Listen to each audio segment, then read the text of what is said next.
Bienvenue dans ce voyage captivant au cœur de l'alimentation en eau potable.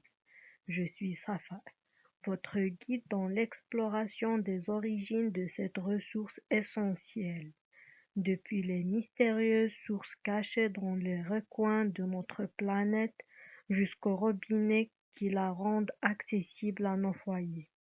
Aujourd'hui, nous plongeons au cœur des origines de l'eau, suivant de près son parcours complexe, à travers des étapes cruciales, du captage initial au traitement méticuleux qui assure sa pureté, puis à son acheminement stratégique via des conduites d'adduction.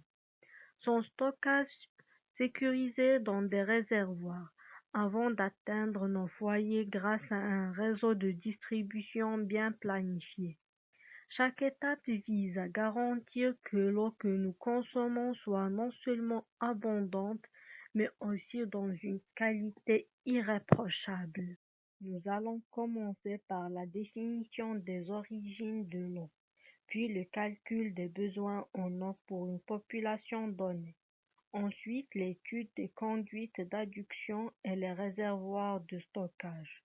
Et enfin, les réseaux de distribution. Les types de eaux douces selon leur origine sont trois: les eaux souterraines, les eaux des sources et les eaux de surface. Les eaux souterraines se divisent en deux, une nappe libre et une nappe captive. La nappe libre peut se développer librement vers le haut. Cette nappe se trouve dans un terrain perméable sous lequel se trouve un terrain imperméable. La nappe captive est emprisonnée entre deux couches imperméables. Les eaux de source se forment là où les eaux souterraines émergent à la surface. Chaque source est alimentée par une partie de la nappe phréatique dont elle provient.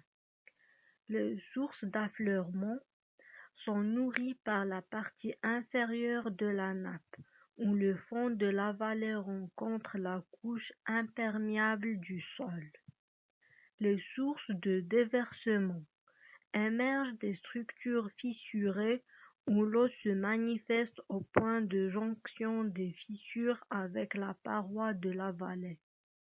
Les sources d'émergence sont alimentées par la partie supérieure de la nappe. Le fond de la vallée n'atteint pas l'imperméable.